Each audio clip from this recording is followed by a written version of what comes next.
Okay, well, surprise everyone. Thanks for joining us tonight. I'm Sarah Stevens. I'm the National Director of Professional Learning. And tonight I get to play Isaac, and Isaac gets to be the host of the webinar. So just a little bit about Isaac.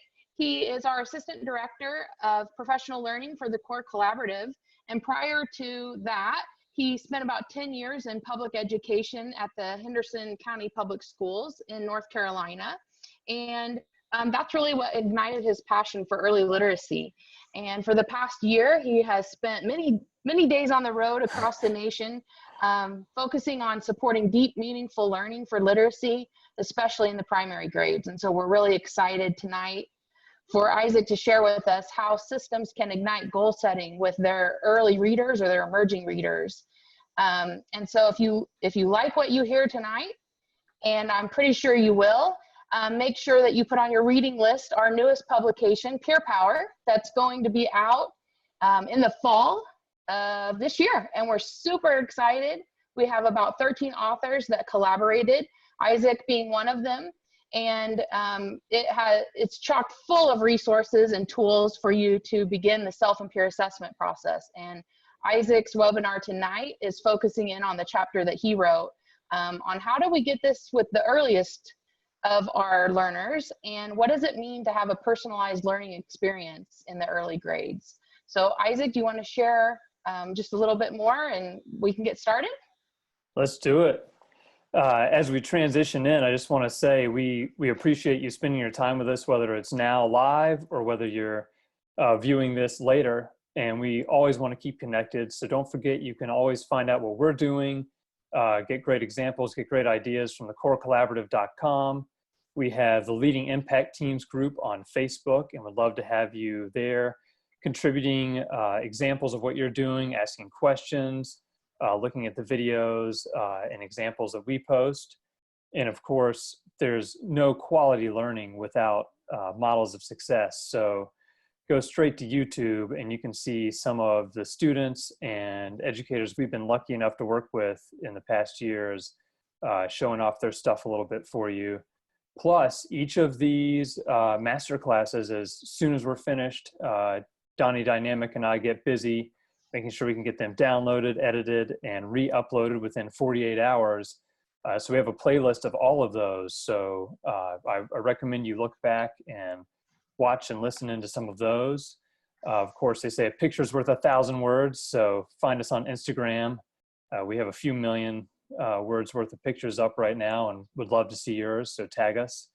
And then I might also say, Isaac, that we have been really having a lot of fun watching the videos that our partners have been sending in, and a lot of them we're able to see for the first time also on Twitter, which I think you were getting ready to say what our handle was. Yes.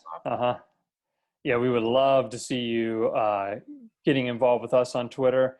I never thought that I would say this, but a lot of the best educational research I get turned on to in the last few years is because I see a quick mention about it on Twitter and want to learn more. So get on there. We're sharing good things, but much more important than the things that we share are the fact that we're connected to this amazing network made up of all of you. Yeah, and speaking of network, we have some great people in the attending tonight, so I can't wait to get started, and we'll have some opportunity for people to chime in and chat and possibly some prizes. I heard a little rumor that Isaac might be picking out from his favorite bookshelf. So yes. I think we need to get started, Isaac. Let's do it. Okay. All right. So first, most important question for anything we do in life is, what is our goal? So this is one of those times you can throw some thoughts into the chat. If you're using the chat, just make sure that you click that it goes to all participants as well. Otherwise, only Sarah and I get to see your thoughts and questions. So you can add your thoughts and I'll speak to it a little bit. If you're with us on Facebook Live, we'd love your comments there too. And Donnie's great at being a bridge for us, keeping us up to date with anything we might not be able to see. But you can see what I think the goal is right here. It's pretty simple. It's kids engaged in reading. What's maybe a little bit hard to tell for you on the screen is that we've got 4 kids there and they're each reading 4 different books that they've selected. So whenever I'm thinking about literacy instruction and focusing in on reading, I have that goal in mind, is what is it going to take right now to ensure that students have something in their hands that they want to read and that they feel they can read, and they know how they're working on that reading. And that is a big piece of what Sarah mentioned earlier, is how do we personalize reading instruction? Well, we make it about the readers instead of about the reading. And we're going to take a look today. Yeah. I'll say we have some great goals popping up here. We have 100% of our kiddos will grow 1 year or more in reading. Thanks, Teresa. Shout out. We'll see you next week at Minefield. We'll create a classroom for students to grow as individual readers. Encourage and model for children how to develop a love for reading, which that one's a pretty good one. And I think that's what we all want, is something where we can set up students to be readers for life. Excellent. I'm going to try to keep these back in my mind too as we go, so I can speak to them as we move on. Thank you for throwing those comments in, and keep them coming, and questions as we go as well. So I couldn't resist. For those of you who don't know me, this is my daughter, Jane. And here's about 30 seconds of her almost exactly a year ago. And this is the beginnings of reading.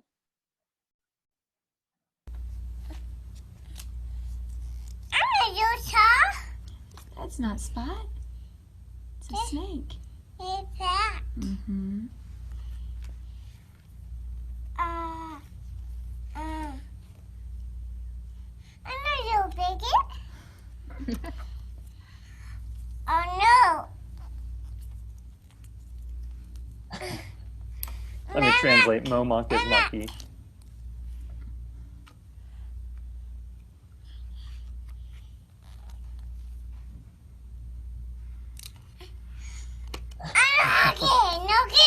So now if you show this to an excellent secondary teacher who really knows their stuff about literature and literacy, they very likely would come to the conclusion that this child can't read.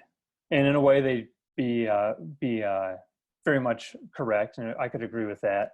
But if you talk to any kinder, first grade, preschool teacher, they'll talk about all the things that this reader can already do. We see moving from the front to the back. We see investigating those pictures. We see making meaning out of what the author and illustrator have provided for us. And we see bringing in our own oral language to do that. And so when we say at the Core Collaborative, we're strengths-based, that's an example of what we're talking about, is we look for what can you do that we can build on. Now, this is a 2-year-old, but we have children coming to our schools who often may have had less shared literacy experiences than my daughter, because she was lucky enough to be in a family of 2 elementary school teachers. So you can imagine how much time we spend in books together. Oops, sorry. And so that brings me to our first key point, is that for students to excel, especially in the early grades in reading, they have to have a personalized long-term goal in mind. And there's 3 things I think about when helping students set those goals, because yes, we're going to guide them for it, but a large part of it has to be for them. So I put up one of my favorite all-time books, and this is a book that as a child really motivated me to want to be able to read on my own, actually motivated me to want to be able to write on my own, because I thought I could write a story like that. The first is interest. Kids bring, no matter what their background, no matter what their experiences, they bring their own interest. And to that point, teachers have a huge impact on interest. I joke about it, but as a kinder teacher in parent-teacher conferences, one of the first things I'd always ask is, well, what are you working on at home that you're really stuck with? And that's because I know a kindergarten teacher more than anyone in the world can do a 2-minute lesson on brushing teeth, and 25 kindergartners are going to go home and want to brush their teeth. Well, how do we do that with reading? The books that you select for your interactive read aloud, the books you mention you enjoy, the authors and illustrators that you bring up, that's one way we allow students to still have their own interest, but we can pull them in and guide them along those lines that we want. Along that same line of thought, when we're doing those things, we're creating shared experiences for them. Sometimes an experience is something you've done, going to the park and playing with a friend. Sometimes that experience is that you've been able to read about it. So now you've read this type of book. Now you've read about an adventure going to the zoo. But the experiences children have, especially our earliest readers, that is how they make sense of the text. They're constantly connecting, what do I know and what do I see on the page? And so when we know their experiences and they know that their experiences have value, we can help them select texts that they're going to be more interested in and be able to engage with and persevere with. And those two things lead to my third, which is preference. What do they want to read? A lot of those things we find patterns in. There's so many more great series books for K-1 than there used to be. There's more and more authors who are writing engaging text, and more illustrators who are giving us, not what we had in the 70s and 80s, those kind of basic, background drawings, but rich illustrations, detailed photographs, diagrams that students can use their knowledge of to pull out. And so when we're setting those goals, here's what I want for you to try, is to have a quick conversation with a child about what are they interested in. Because I've found through the partners we have that if a child can say they want to read more about alligators, don't eat me, or they want to read more stories where someone uses their imagination like Harold, then we can help them find texts that they can get into. Now, at the beginning of kinder, that's going to be looking through those pictures, practicing talking through a familiar text. But in a 2-minute conversation with a child, you can know everything you need to know to help them select text for the next couple of months. If you'll do that step, I almost can guarantee that you'll have students much more excited about the next things we're going to jump into. Now, of course, kids are at the center of this work because they're the readers, but they're not the reading expert in the room. So though we're going to want them to guide their learning somewhat, we've really got to take the reins. So when we think about what is quality evidence, well, there's a lot of types of quality evidence, and we can pull from all of these to make decisions about what we teach to students, how we provide feedback, when, how we help them set goals. But when we're working with this in reading, there's really a few things that we're going to focus on the most. And as I'm gathering evidence as a reading teacher, most of that is going to come through observation. What is a child doing when I hand them a book? Do they take a look at some of the pictures? They know to look at the cover. What are they doing when they're decoding text? Are they looking to those letter sounds they know? Are they now chunking letter sounds they know? Are they making those connections where they say, okay, this starts with a book, and I see a picture of a bat, so this must be about a bat, not a bird. All those things, we really don't know until we take a minute and sit down. And so here I have a little analogy. Excuse me. If you are in a very specific age range, you may get this joke. If not, that's okay. I'm in that specific age range. And so I loved the band Blind Melon in the 90s and still do. Enough that I watched an entire documentary about the band. And I learned from that. They interviewed this old guy just sitting on the side of the road. And they asked him, hey, what is a blind melon anyway? He says, a blind melon is the idea of something that you can't be sure of yet. You pick up a melon, maybe you think it looks ripe. You don't know though. The only way to find out is to open it up. Now, how do we open up what our students' thinking is? That's through that observation. That's through taking the time to listen in. Now, I know years ago for running records, there was a practice where we would actually audio record students reading, and then we'd go back and listen and we'd make our notes. Well, it seemed like a good idea because you have the power to pause. You have the power to rewind. The problem is when we're observing students, we're not just observing what they say, we're observing how they interact with the text. So here, when we're thinking about observing, we're not observing reading, we're observing the reader. So we have in a class, not one blind melon, we've got 22, 24, 26, and they're all different. They're not all ripening exactly the same date on that vine, but we can find out where they are right now all in the same way. So the next thing I really encourage you to do as a step is to make time. You can't find time for it, but you have to make time in your literacy block every day to be listening to readers. And I include that for students who are pre-readers. They may not know any of the letters, they may not know the first letter of their name, but they're ready for you to listen to them and talk to them.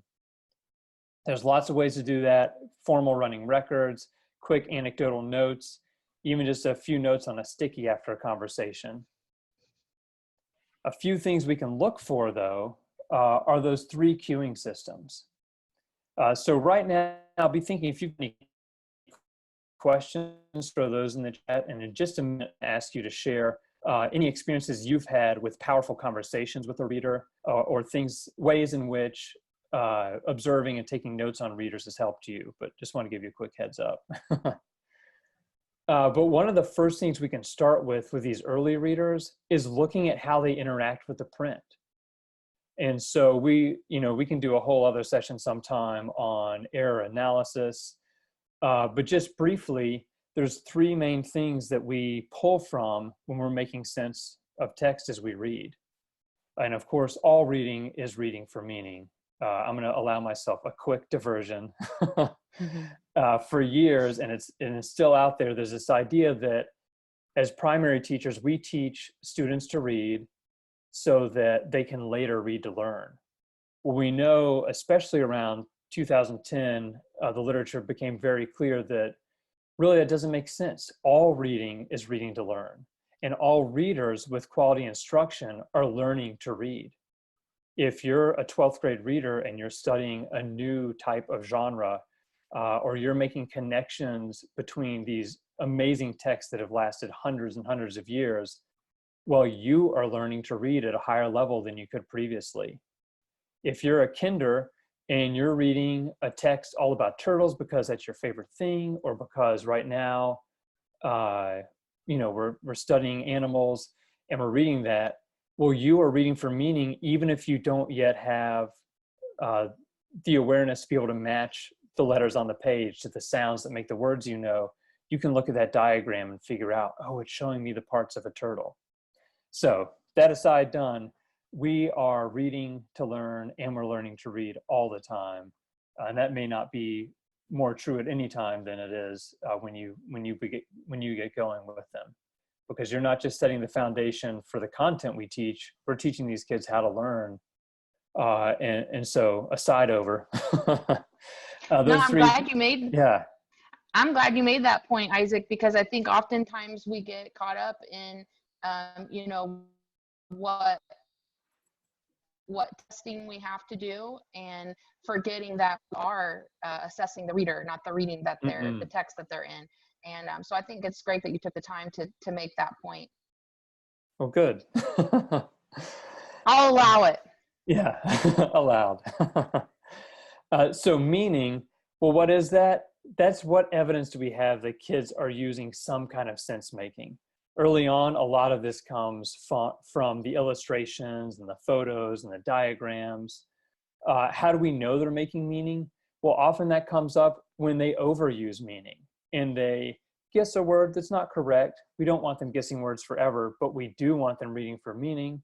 So if they see the word toad and they see a picture of a toad and they read it as the frog hops, well, that's excellent because it showed us they're using meaning. They thought that toad was a frog. How would we know if they're using those visual cues? Well, maybe they got stuck on the t, or they were trying to figure it out. Structure, this one's always a little tricky. Structure is what we bring to language as we start to put words together. So one very kind of overly generalized basic way to think about it is, how is the way students are reading related to their oral language? Now, eventually this needs to be, how's it related to kind of proper English language or to the language we expect in this type of text? But at first you may have language learners who are using subject-verb agreement that makes sense in their home language and not in English. That is a strength because they realize that text, the print on a page matches what we do orally. And we know all cultures come from long oral traditions, and all children come to us with a strong oral background, whether it's in the language we speak in school or not, because they've all been spoken to, they've all been speaking. And so that one sometimes I think gets put to the side because it's a little less obvious than I read the wrong sound or than I overused meaning. But it's incredibly important, and it's a great time in those conversations to let a child know that you not only accept their language that they're bringing, but that it is a strength. And you can make that point. And of course, we'll go from that point to how to set a goal with them. So let me stop talking for just a second, see if we've got any questions or thoughts. And I would love for you to share moments you've had from a conversation or from an observation that were powerful during your class.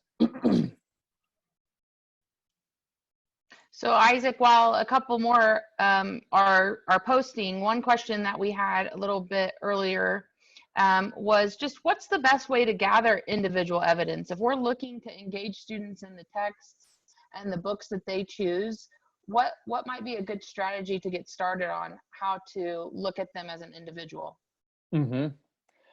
So it's almost like a mini inquiry.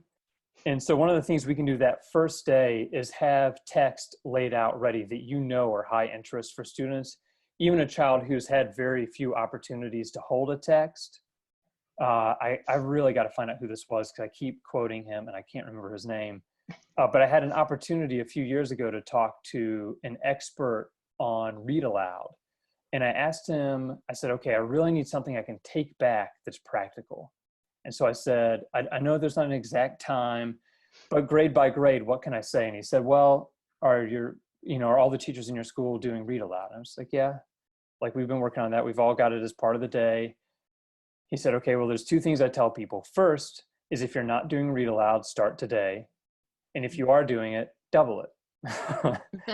And I would say those early weeks of kinder and first, we need a huge part of the day to be read alouds.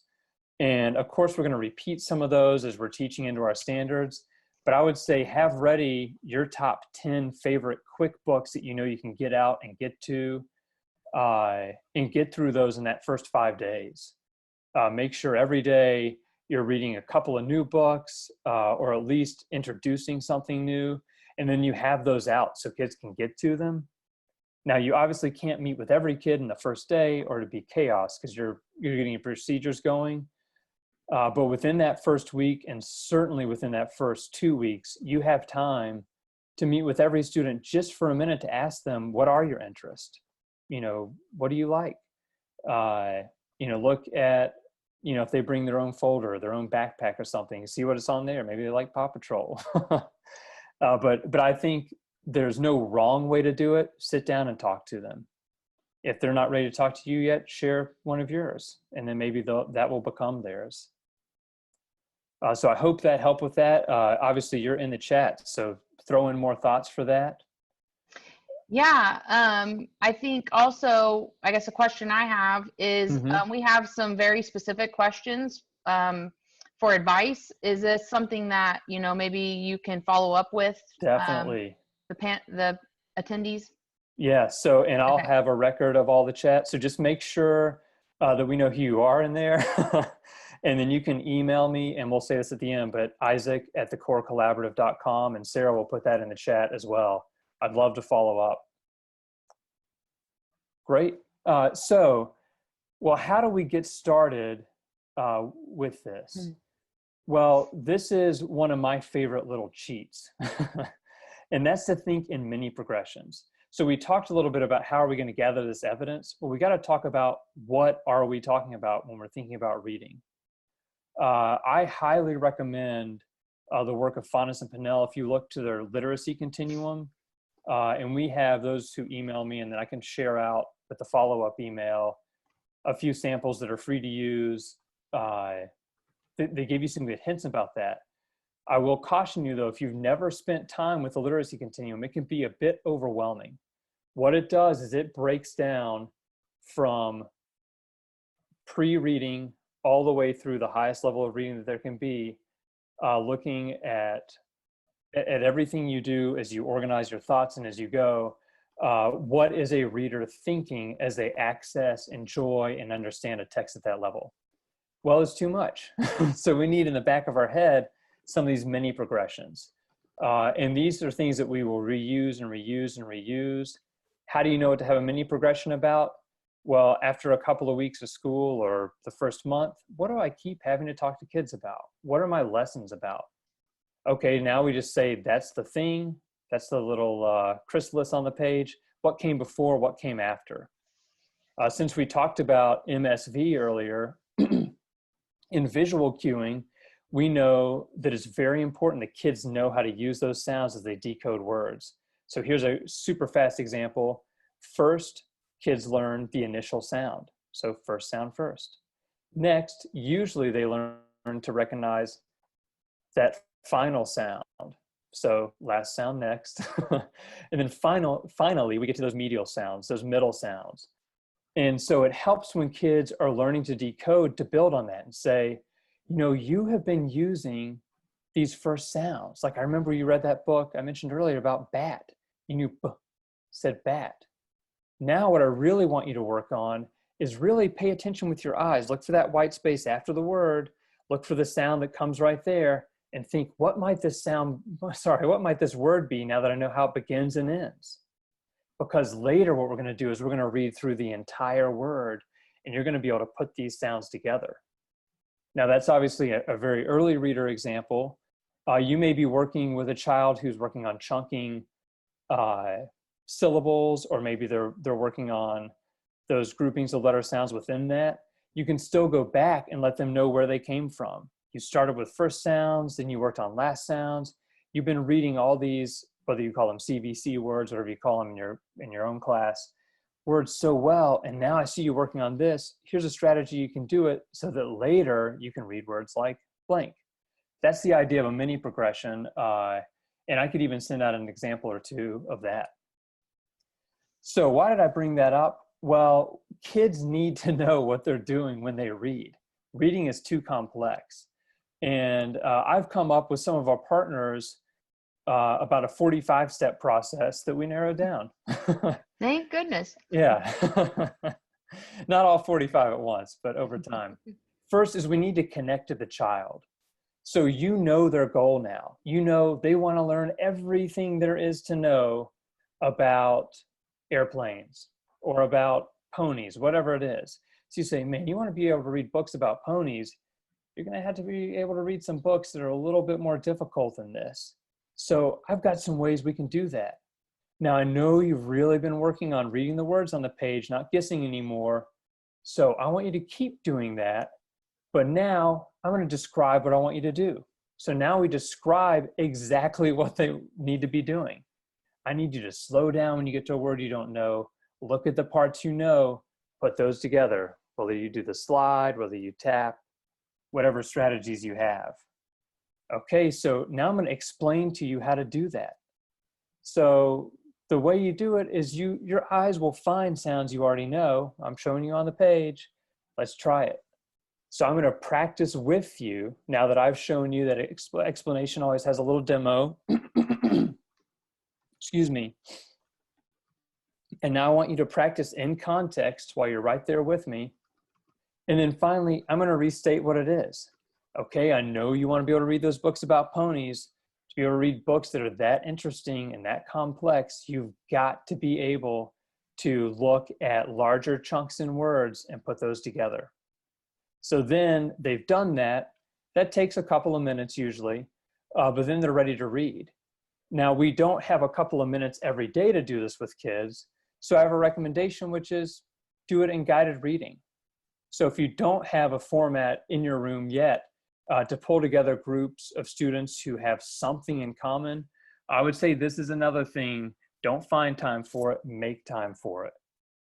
There's not enough time in the day to meet with students as often as they need, but there is enough time, individually, but there is enough time to meet with the students when we take advantage of that group. And these intentions can still be personalized to the group. And then when we confer with them, we take that little extra step and make that last little connection to just their own example. And so in the interest of time, I'm going to fly through one more quick example. So I might connect like this. Remember how you used to just use the picture to figure out the words? Well, that was really helpful. But now these words that these texts that you're reading are going to take more than that. So you've been using the pictures, you've been looking at words individually. Well, I want to show you something. When I'm talking right now, I'm not talking a word at a time. I am talking sentences at a time. I'm talking phrases at a time. So let me explain to you what I mean. If I pick up this book and I read a little bit out of it, I'm not going to read the cat sat on the mat. I'm going to read it the way I would say it. The cat sat on the mat. I'm going to read it in some little phrases. Now, sometimes when I first look, I don't see that. But if I catch myself reading a word at a time, I know I need to stop and reread. The reason I do that is I want reading to sound like speaking or talking, because when I hear somebody, I understand. So if I can read like speaking, I'll understand what I hear too, what I hear in my head. All right, I want you to practice. I know you read this book with me yesterday. Let's look back to a part that was difficult. Let's see if you can reread that and then see if you can read it in phrases. And I'm going to help you scoop. Okay, we practice, we try it. Great. So now what I want you to do is when you get to these sentences, I want you to take the time to think what words go together. How can I read this to make it sound like speaking? Now with learning tensions, there's been a great debate since before I was in education. What do we do with those? Well, there's lots of ways to share them. Here's a couple of great examples I saw from one of our partners, PS22 in Staten Island, District 31. So thanks to them for letting me share these. One from a guided reading group, one from a whole class group even. And so those were posted, but then what you can't see, because I couldn't get it without the kids' faces, is they also have a personalized sheet that they can take. It might literally be a picture of that. It might be a sticky. It could be anything. But once they have a learning intention like that, we can get to really setting goals for them and then eventually with them. Well, why do we set goals? We set goals to increase independence. That's why the light bulb's plugging himself in. Here's what I want every kid to know. Where am I now as a reader? What are my strengths? What am I able to do? What am I doing when I understand and enjoy text? What are my goals? Well, that's that big goal. I want to be able to read about ponies. Oh, I really want to be able to read elephant and piggy books on my own. They're so much fun when the teacher reads them. I want to be able to do that. Okay, what's next for me? Well, what's next for me? I've got to be able to blank, blank, and blank. Like in our example, I've got to be able to scoop words together. Scoop words together into phrases. So we have a really in-depth process that can help with phrasing those goals with students. You know, you can put a little smiley face in the chat when you recognize this.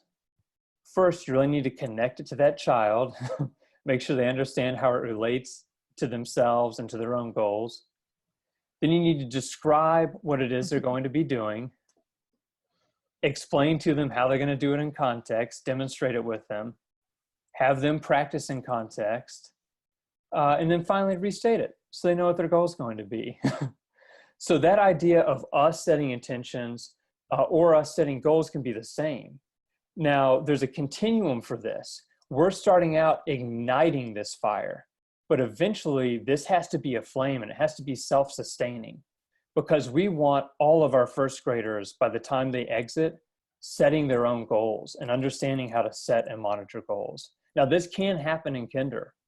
But for now, what I want to ensure is that we're able to set goals for students and then with them. But because we're talking about 5- and 6-year-olds, it's completely appropriate to always be there supporting.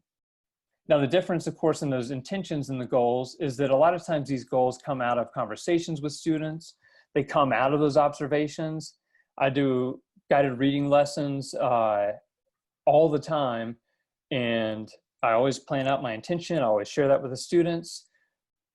And about half the time, that's what we close up on, is set goals with. And the other half of the time, whatever comes up, is what we do. Here's something great some different schools I've been working with have been doing.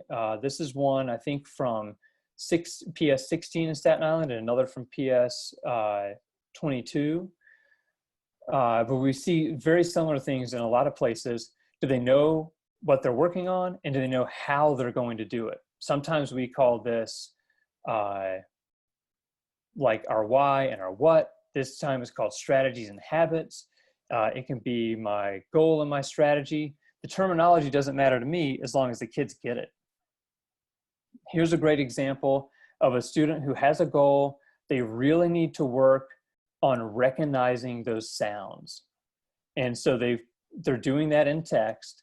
They're doing it in a little centers activity, and then immediately they're applying it to writing, because we use our phonics in writing, so they're practicing encoding so they can decode. One more quick example, you see two different versions here. One where the child has written, and then another on the right, very nice child writing. That's where the teacher's written the goals, but both of these came out of the same experience, which was sitting down with the teacher and having a quick conversation about what they're doing. Now these, when I say quick conversation, I mean quick conversation, maybe 90 seconds after listening to a minute or two of reading. But you're able to do that because it's cumulative. You didn't figure all this out today. You've been reading with the child over weeks, and they've been thinking about these goals. And these goals are not fresh every day. They're lasting for a while. Well, what can show you this a lot better than me trying to explain it is, let's jump in and let's watch a little video about this. Or not a video about this, a video of this. Nyla. Yes. So I can't believe I forgot to say this. This is one of our great partners, and she is from PS 68, and she's on today with us. So I think Lori's in the crowd as well. They're friends. Words. But you're getting stuck with some parts. I noticed that in this word, we had to separate each part and say each part, okay? So, for example, Mrs. Isman showed you how to do each part, right? St,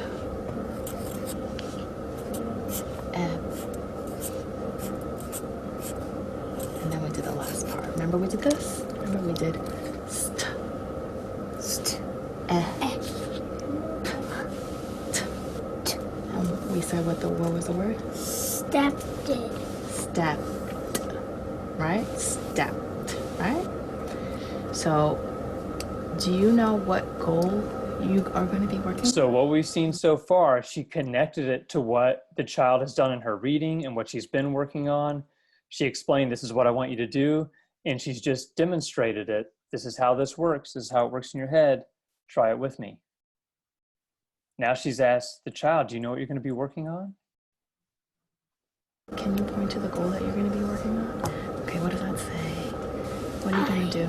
I can separate words into parts to read new words. Okay, would you like to check check which one? I need help or I got it? Yeah, okay. So, what is your goal? Your goal is to what? Separate words into parts. Okay, so I'm going to give you an example. I want you to try it, okay? So I'm going to write the word, and you got stuck in this word, remember? Mm-hmm. Okay, so can you use the strategy reading, separating the word into parts? Mm-hmm. Go ahead.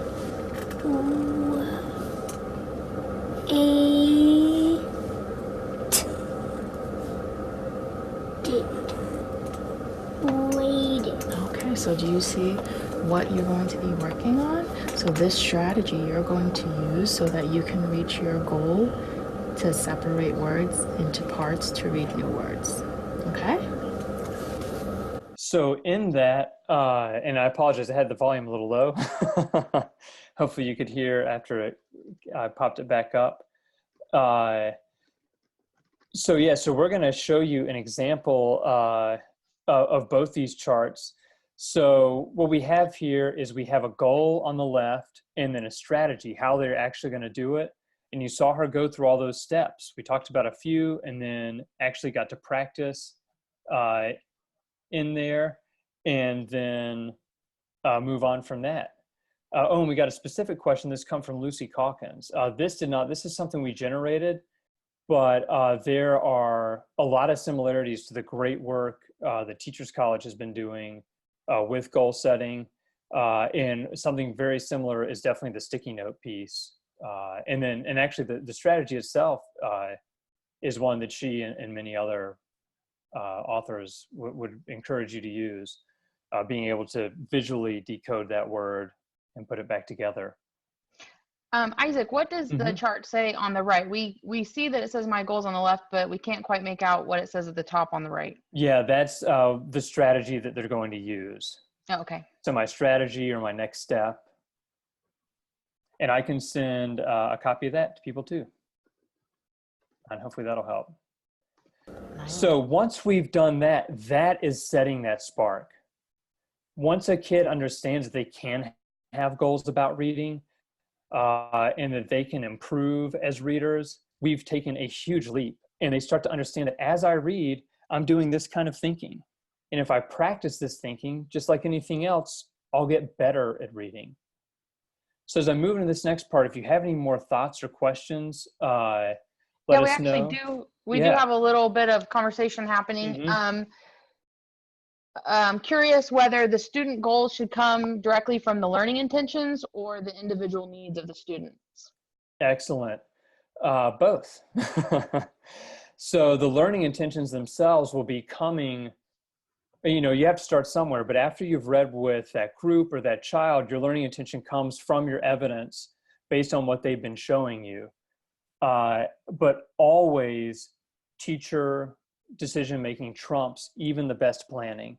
So as you're reading and you think, okay, we're really going to work on this characterization piece and we're so ready for it.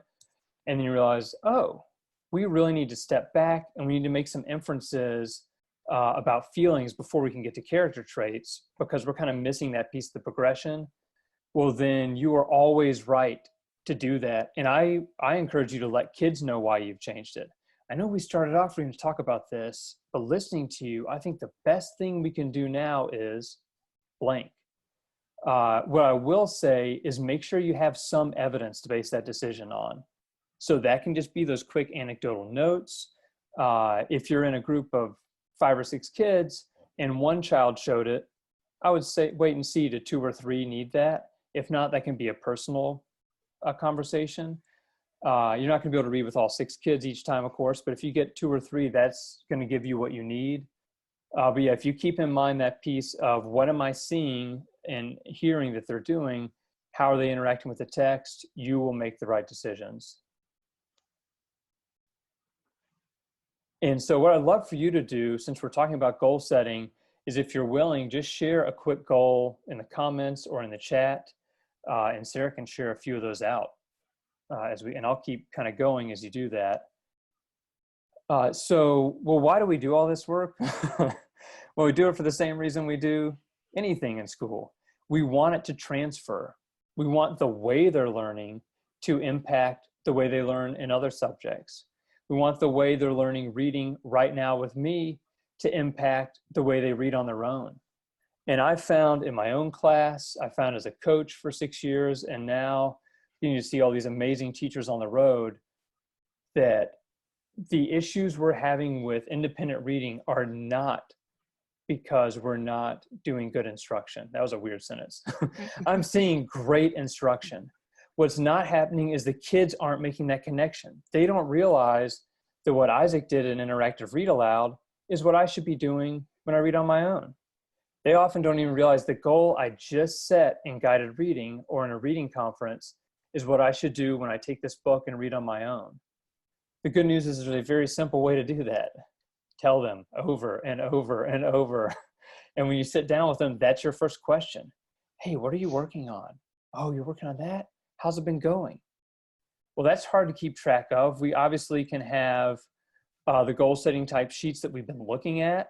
It can be as simple as a sticky.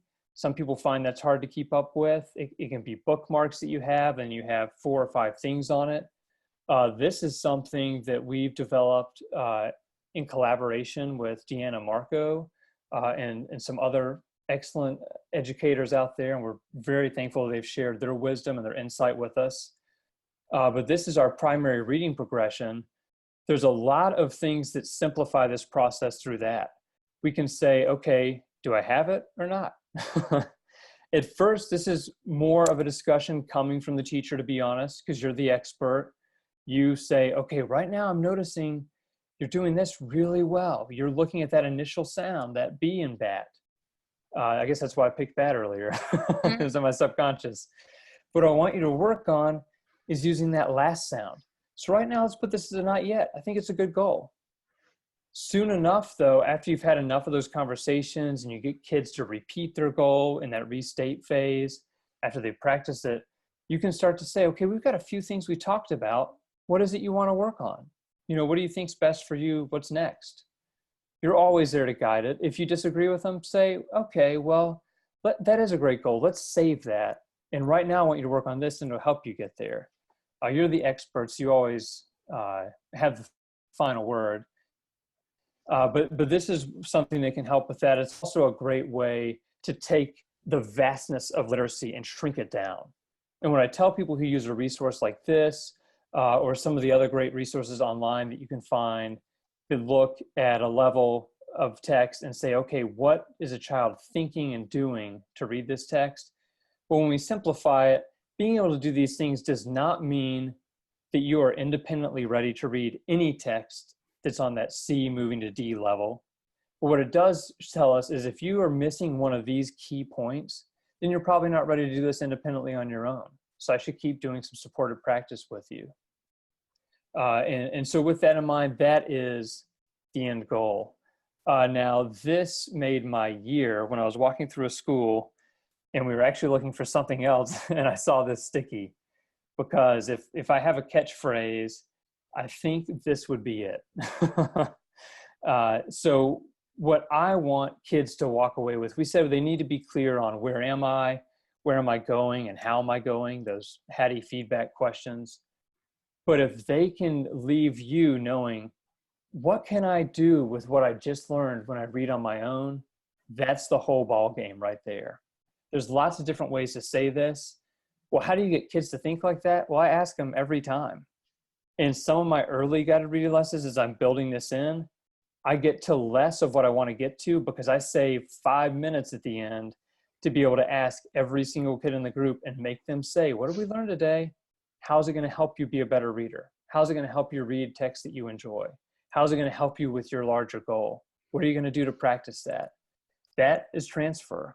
And we know when we transfer, we've really made that final step.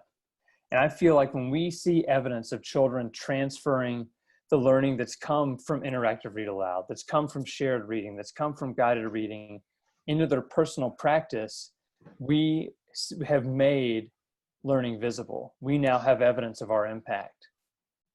Well, on that same note, when we see evidence of them taking a skill they practiced in this text and they're using it now in a new text, that's something really special, and that's worth drawing attention to and letting them know, okay, I've seen you do this, and now I just got to see it again. So I've got one more little video clip that I don't want to leave out. But right before we do that, do we have any more big thoughts popping up? I can see my email filling up with some questions and requests, and I'll get to those before Monday. I can't promise tonight or tomorrow, but before Monday, I'll reach back out to you. But did anybody share some goals or some thoughts or questions? We have a couple here. One of them that stands out to me is, how do you engage students in reading texts that are on their level instead of above level? Yeah, great point. So here's an admission on my part. When I first began understanding that reading happens on a continuum, and I found Faunus and Pinnell's older version of, they used to call it the continuum of literacy learning, just to make the title as hard as possible. But what is now the literacy continuum, I very much misunderstood the purpose. I thought my job was to move kids through that ladder of complexity as quickly as possible. And I couldn't have been more wrong. My job was to help solidify those steps for students so they could move through that ladder of complexity. Now, kids understand certain things about text. Every kid about 5 days into kindergarten somehow magically knows what a chapter book is. I don't care that you've never mentioned it. You don't even have any out in the room. Somebody in the hall has mentioned chapter books, and that's what they want to read. Every kid knows about whatever's big now, whatever series is out. And so I never want to stifle that interest, but I do want to be very honest with kids and say, there may be ideas in this that you're not really ready to understand. And if you can't relate to the experience of the characters, you're not going to enjoy this as much as the author wanted you to. Or maybe there's going to be so many words, on these pages that you're going to have a hard time, reading this in a way that's fun. You're going to have a hard time really learning about it. So what if I could help you find a text that's like this? Find a book that's similar, one on the same topic, or one that you like this because it's funny. Oh, well, we're doing it in read aloud. I'll find another one like this to read aloud to you, but let me show you some really funny books I have that you're ready for. Never had a kid be upset by that. And I've had many instances when I thought they were going to, when I basically told them, no, you're not ready for this. But as long as we explain to them why, they seem to get it. Now that said, there are many ways of reading. So if we're talking about kinder, it's totally appropriate for them to have the read aloud text, have a copy of that, or have the big book and be thumbing through it and partner reading with a friend and saying what they remember or telling their own story to the pictures. But then again, I just like to be clear with kids, there's many ways we read. Sometimes we look at pictures and tell our own story. Sometimes we tell a story we remember, or we tell facts we remember. One way to do it is to read the words on the page the way the author wrote them and say what they said. So I hope that answers that. Please follow up with me. If not, and we can have a quick chat or we can correspond about it. Always push kids to stretch themselves, but stretch within reason so they can be successful. The last thing I'll say about that is there's very clear evidence that successful reading leads to increases in reading achievement and increases in independence. There's not much evidence that increased reading leads to that. So yes, we know we have to have kids reading more. We need more time in text. We need more quality text in their hands, but they need to have success with it. Struggle a little, not too much. Last thing I'll say is tell the kids that. You need to be successful to have fun and to read better. So let me make sure the volume's all the way up on this. Sarah will shoot me a quick message if you can't hear. But here is a different student, but similar process. And I really think it's worth a few minutes to wrap up on this. We won't hear the entire process, but we'll hear a good bit. So today when we're reading, I'm noticing that you used a strategy to help you figure out a tricky word. Can you show us where you did that?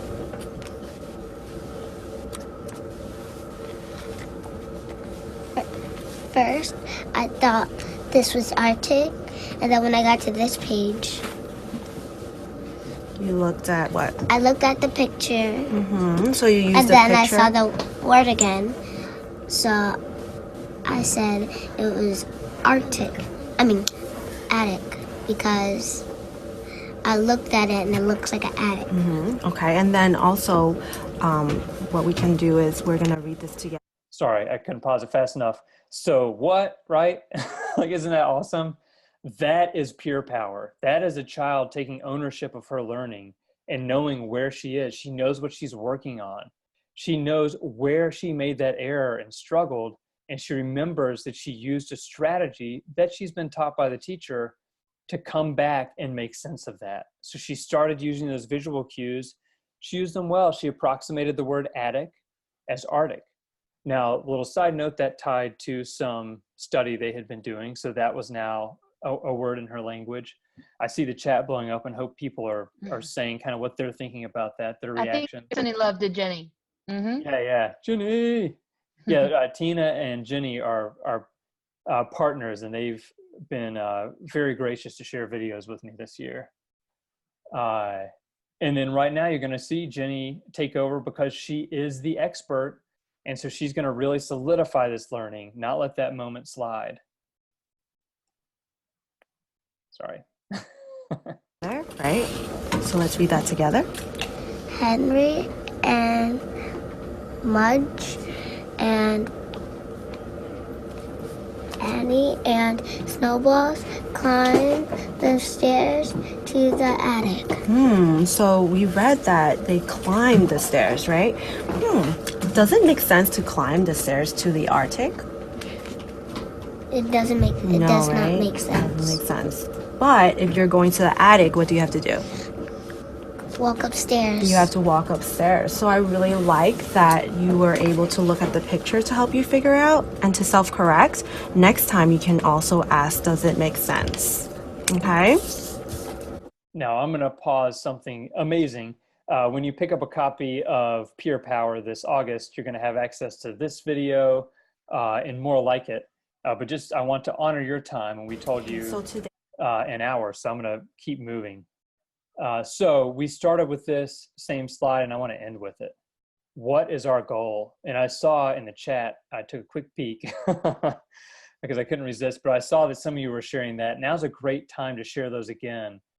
You may add on to when you saw, you may second somebody or give them a ditto or revise your own. And if you don't share it with us, I do want you to take time before you go to bed tonight and clarify for yourself, what is my goal for readers? And then how can you get there? Well, I think some things that you can keep in mind to get there are start with the reader herself. What is she interested in? What is she passionate about? What experiences can you connect to? What does she want to read? They're not always going to have choice, but the more we can use that, the better. And of course, we can influence that choice by showing them things we like. Once we do that, we really need to know our readers. So we've got to listen in, we've got to observe, we've got to take the time to find out where they are and to be clear on that. Because when we do that, we can set clear intentions for them, and we can build on those intentions to set personalized goals, to get more and more specific to support those larger goals. We've got a little process for that, and you can look back at this at any time, and in the follow-up email, I can add that as a little side note. I know it's in the chat as well. And then finally, well, what do we do with all that? We want to make sure that the kids are engaged in that piece, that they have something to take with them, something they can see, something they can touch, so they know what they're working on when they practice and they make that transfer. I really hope that this has been helpful for you. I can't wait to read through all the comments. Like I said, I took a quick peek. So now, before we wrap up, any parting thoughts for any of you, or any burning questions? Get it? Burning? While they're typing in their questions, Isaac, I entered those that have been chatting, and yes. It seems to me that Carly Perkins has won one of your favorite books. Carly, if you'll just email us, Isaac? Yeah, shoot me an email, isaac@thecoracollaborative.com, and just let me know your grade level or the grade level you're most interested in, and then I'm going to pick one of my favorite books and get it out to you right away. They're not singing it, but they're saying, instead of "this girl is on fire," they're saying Isaac was on fire. Nice, yeah. Thank you for the clarity. Lots of positive comments about your cycle of feedback and the gradual release of responsibility that's modeled within that, and the connection to the formative assessment questions. Awesome. And I see Donnie letting us know we got some people saying hey from Facebook too. Well, thank you all. Hi, Erica. Yeah. As we wrap up, like we said, you've got our contact information, Sarah@thecoracollaborative.com and Isaac@thecoracollaborative.com. So please reach out. We have been consumed by and are so excited that next week is Mind Fueled. This opportunity we have to connect with you is powerful, and it's so meaningful to us that you give us your time, whether you're online, on live, or whether you watch later. If you don't know, Mind Fueled is an opportunity to build on who you are and change yourself. You can see our pictures of our bracelets. I see only jewelry I wear. Mine says transform. That was my intention last year. If you are coming this year, we can't wait to see you. We've been getting ready. And if not, we suggest you reach out to someone who has. Follow us, find out more. And follow the hashtag next Thursday and Yes. Friday. Follow the Mind Fueled hashtag. There'll be lots of, I'm sure, dynamic video and insight to the learning. And of course, we'll also post some of the video on our YouTube channel. Great point. Join from afar. We are continuing our masterclass series. For the rest of the summer, we have two amazing people. We've got Star, who's going to be really focusing in on reflection. July 18th, same bat time, same bat channel. And then we've got Kara, another amazing thought leader. And she's really going to be thinking about how do learners develop that positive identity and how can we support that. Be looking for more from them.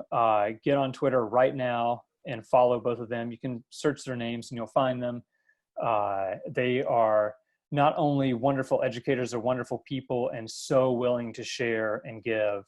And so we feel very appreciative and grateful that we have them in our network and willing to share.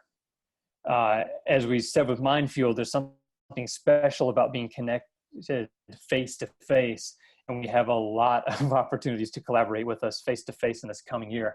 You can see we've got science being highlighted in Brooklyn this October. Right after that, we've got impact teamwork in Salt Lake City. Over to St. Louis in November, doing our included work. Back to the far coast, Riverside for impact teams, and then all the way across in New York, impact teams. Not sure what those are or want to know more, check us out at thecorecollaborative.com. As Sarah mentioned before, we are pumped about peer power. You got a teensy little taste of what that can be, and I hope you'll read this book. Getting to read through these other chapters, I have learned so much about who I am as an educator, about who I want to be as an educator, and you see Paul and Barb and Kara highlighted there. They have done an unbelievable job. And then everyone who's contributed has given such practical advice that you can take and use. We invite you. Impact teams is what we do. We amplify student voice. Check us out. You can take our free survey and reach out if you want some personalized coaching or feedback on that. And then I want to close with saying that you are the network. We have some amazing things happening at the Core Collaborative. I'm proud to be a part of it. But as you saw, everything I shared today that was a practical example came from one of you, came from students, teachers, principals out in the field doing this work.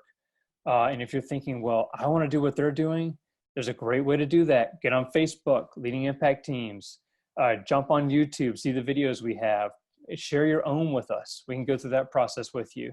Get on Instagram, share what you're doing. Same thing on Twitter, look for what's happening and be a part of the conversation because you are a valuable part of it.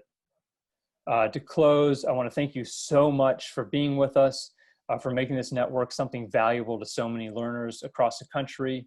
And I want to thank you for giving us your two most valuable assets, your time and your attention. We'll see you next time. Thanks, Isaac. Have a great night, everyone.